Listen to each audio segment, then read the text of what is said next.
Hello everyone, welcome to IAS PCS by aspirants.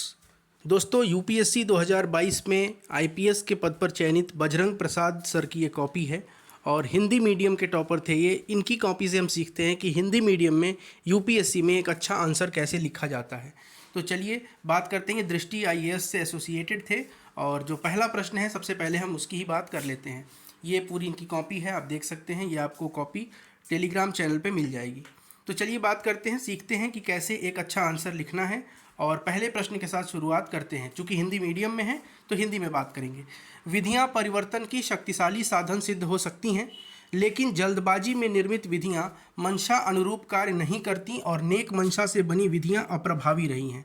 इस संबंध में संसद की प्रभावहीनता के कारण विधि निर्माण में व्याप्त कमियों की चर्चा कीजिए एवं विधि निर्माण प्रक्रिया के लिए उपाय सुझाइए। देखिए, ये प्रश्न अपने आप में कितना बड़ा है और 10 नंबर का ये प्रश्न है। 150 शब्दों में आपको लिखना है। तो विधियाँ, अब यहाँ पे सबसे पहले हम जैसे इंग्लिश मीडियम की कॉपी में करते हैं, कीवर्ड छांटते हैं। तो सबसे पहला, विधियाँ परिवर्तन की शक्तिशाली साधन हो सकती हैं, लेकिन जल्दबाजी में निर्मित विधियाँ मंशा अनुरूप कार्य नहीं करती और नेक मंशा से बनी विधियाँ अप्रभावी रही हैं। इस संबंध में संसद की प्रभावहीनता के कारण विधि निर्माण में व्याप्त कमियों की चर्चा कीजिए एवं सुदृढ़ विधि निर्माण प्रक्रिया के लिए उपाय सुझाइए। तो ये कुछ कीवर्ड्स थे। अब बात करते हैं इन्होंने कैसे लिखा। सबसे पहले इन्होंने इंट्रोडक्शन लिखा कि 16वीं लोकसभा में मात्र 24% विधेयकों को ही संसदीय समिति के पास स्थानांतरित किया गया, जो विधि निर्माण में चर्चा विमर्श में कमी से घटती गुणवत्ता को दिखाता है। देखिए कितना शानदार इंट्रोडक्शन है। हिंदी मीडियम में अगर आपको लिखना है तो ऐसे ही क्रिस्प इंट्रोडक्शन लिखना होगा।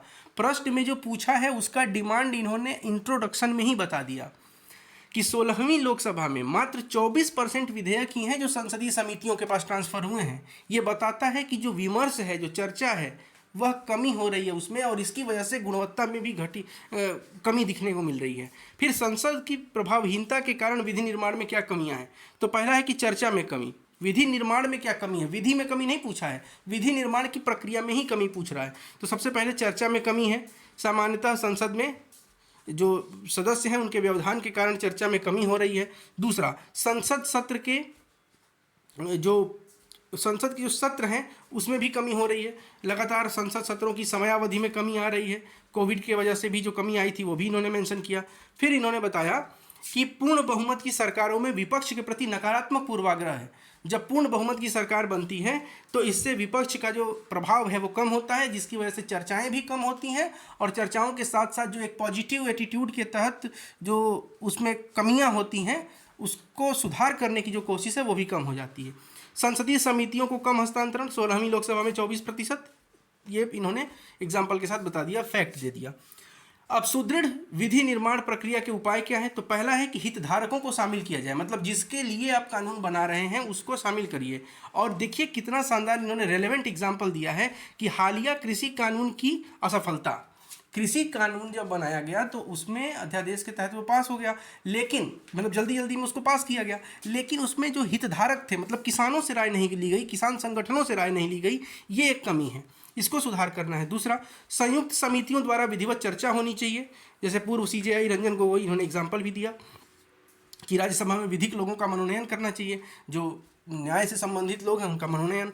दूसरा, चर्चा हेतु समयावधि अलग से बढ़ाई जानी चाहिए, विशेषज्ञों को शामिल किया जाना चाहिए। समावेशी विधि निर्माण भारत के संसदीय लोकतंत्र अधिक जवाबदेह बनाती है। तो देखिए कि इन्होंने कम शब्दों में, जितने में लिखना था उसी शब्द लिमिट में, लेकिन सारी बातें, जितने आयाम हो सकते थे उत्तर के, जितनी कमियां, जितने उपाय थे, सब इन्होंने कितने अच्छे से समाहित किया।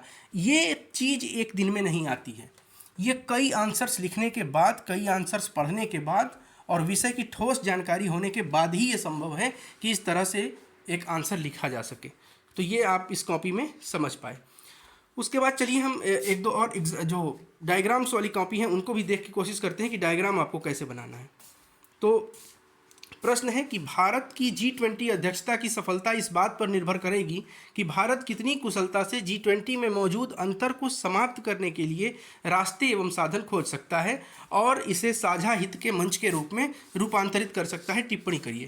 पहला काम हमारा वही रहेगा कि हम इसमें खोजेंगे कीवर्ड क्या है। तो भारत की G20 की अध्यक्षता, तो पहला तो है G20 की अध्यक्षता की सफलता इस बात पर निर्भर करेगी कि भारत कितनी कुशलता से G20 के में मौजूद अंतर को समाप्त करने के लिए रास्ते और समाधान खोज सकता है। साझा हित, ये हो गया, ये कीवर्ड हो गया। अब इन्होंने बताया, देखिए 10 नंबर का क्वेश्चन, कम शब्दों में पूरी बात। दुनिया की शीर्ष 20 अर्थव्यवस्थाओं के समूह G20 की अध्यक्षता भारत द्वारा वर्ष 2023 में की जाएगी। एक साधारण सा इंट्रो, इससे आप शुरुआत कर सकते हैं। उसके बाद यह अवसर भारत के लिए दुनिया को एक निर्णायक दिशा दिखाने वाला होगा। यहाँ पर हमने क्वेश्चन के डिमांड को अब एड्रेस करना शुरू किया।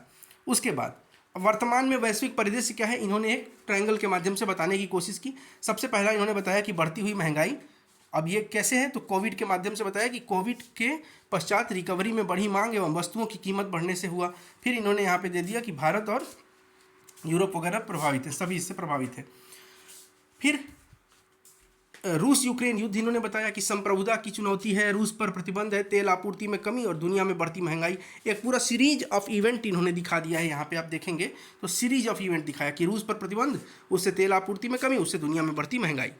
फिर कोविड पश्चात विश्व व्यवस्था एवं अनेक देशों में राजनीतिक संकट। अब राजनीतिक संकट, आपूर्ति श्रृंखला व्यवधान, जो सप्लाई चेन है उसमें दिक्कत हो गई।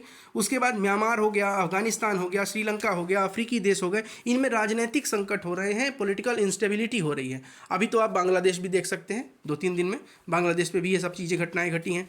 तो अब जब आप लिखेंगे तो बांग्लादेश को इसमें इंक्लूड करेंगे। उसके बाद फिर आगे इन्होंने क्या बताया कि भारत के रास्ते और समाधान क्या हैं। तो पहला, रूस यूक्रेन युद्ध, दोनों पक्षों के लिए बातचीत से मामला सुलझाने का प्रयास भारत के द्वारा। ये दोनों देश, भारत का दोनों ही देशों से बेहतर संबंध है। फिर बताया कि बढ़ती महंगाई और कच्चे तेल की कीमत, तो ओपेक प्लस देशों के साथ मीटिंग एवं आपूर्ति बढ़ाने के लिए दबाव बनाना। भाई दबाव बनाया जाता है इंटरनेशनल रिलेशन में। रूस पर प्रतिबंध को हटाने को लेकर कुशल कूटनीति का प्रयोग किया जाना चाहिए।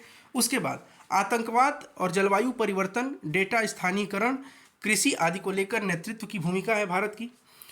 एक बार पुनः दुनिया के लिए भारत नेतृत्ववादी भूमिका निभा सकता है। ये इन्होंने देखिए अंत में एक पॉजिटिव नोट पर अपने आंसर को समाप्त किया।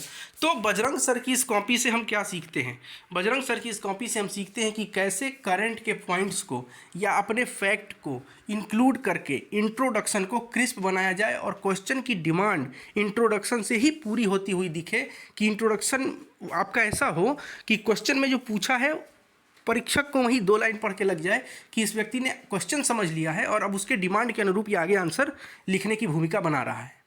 ये चीज़ समझ में आनी चाहिए। दूसरा, डायग्राम का प्रयोग, जैसे आप इस क्वेश्चन में भी देख सकते हैं कि उद्देश्य में विफलता के क्या कारण है।